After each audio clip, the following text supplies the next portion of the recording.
You feel it in the way her texts pull you in, then vanish like smoke. One day, she's laughing at all your jokes, clinging to your words. The next, cold, distant, blank. And you, of course, you take the bait. You tell yourself she's just scared, that she's confused, that if you just stay calm, just prove you're safe, she'll choose you fully. So you chase, you wait, you adjust. And every time she dangles that little spark of affection again, you light up, like a loyal dog hearing the sound of a treat bag crackle. But here's the lie you never saw coming. You think her inconsistency is a flaw. You think it's chaos. You think it's love trying to figure itself out. It's not. It's power. And right now, you're the one giving it to her. It starts small, a delay in her reply. Long enough to make your chest tighten, but short enough for you to rationalize. She's probably just busy. She doesn't owe me a response right away. She'll come back around. But something inside you knows, not in your mind, in your nervous system. You feel it in the silence after you double text. You feel it when she leaves your message on read and then watches your story. You feel it when she compliments you, then pulls away the next day like nothing ever happened. And yet, you keep giving her the benefit of the doubt. Why? Because your ego is more addicted to hope than to truth. Because the part of you that fears abandonment will invent any excuse to avoid rejection. Because to admit she's playing a game would mean admitting you're losing.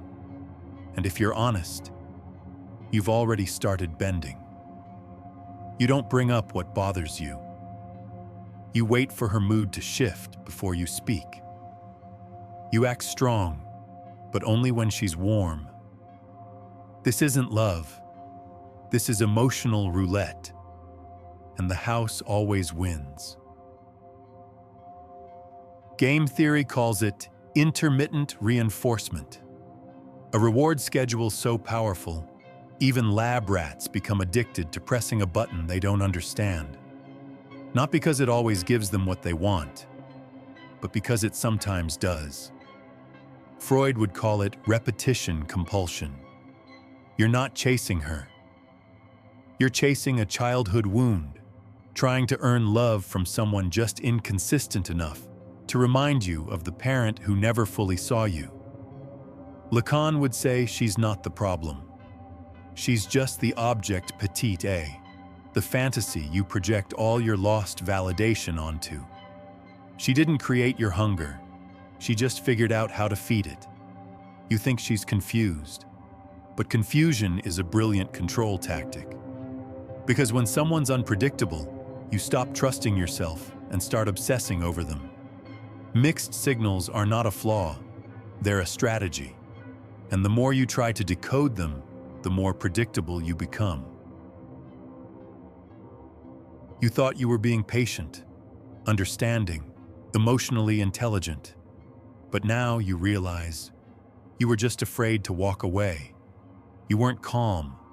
You were passive. You weren't loyal. You were scared.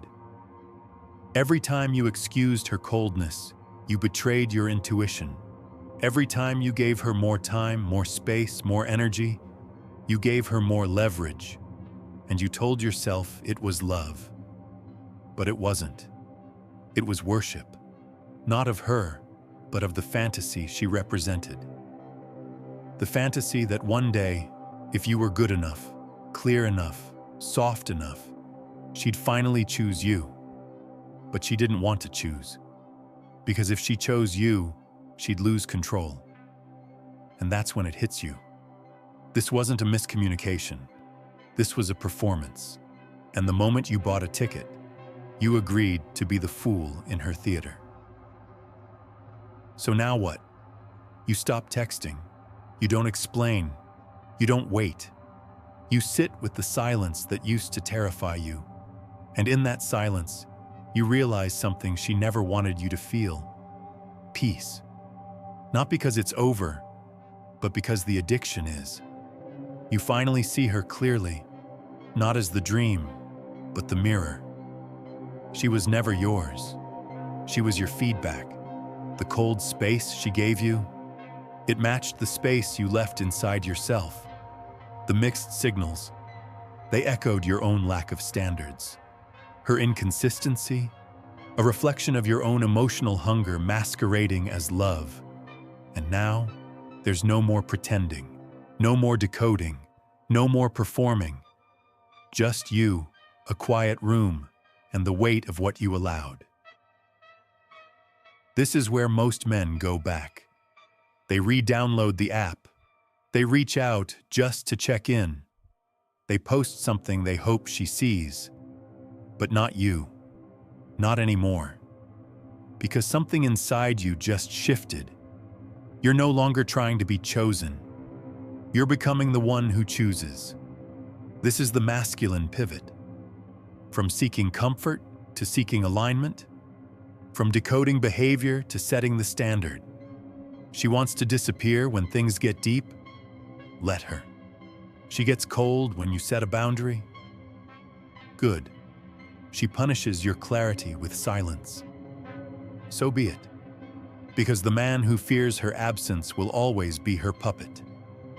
But the man who walks without flinching becomes her lesson. And if she can't meet your frame, she was never worthy of standing in it. This is not revenge. This is not pride. This is sovereignty. So now the question isn't, what does she want? It's, what do you allow? You say you want peace, but do you reward chaos? You say you want loyalty, but do you ignore the red flags just to feel wanted? You say you're the leader, but do you shrink the moment she tests your frame? A woman can only confuse a man who hasn't clarified himself. You are not responsible for her clarity. You are responsible for your standard. So ask yourself, would the man you admire tolerate this? Would the future father, the builder, the king, keep chasing mixed signals like they're evidence of depth? Or would he leave, not because he's cold, but because his kingdom has no room for confusion dressed as beauty? You don't need closure. You don't need her to understand. You don't need to prove your worth. You need one thing: to live like the man who can walk at any moment without flinching. Because that's what power is. Not noise, not control, but stillness that doesn't bend when tested. Mixed signals only work on men who doubt their own frequency, and now you've tuned into yours. Let the others chase confusion. Let them decode every breadcrumb, every emoji, every silence. You build, you protect, you command. Not because you hate women, but because you finally love yourself.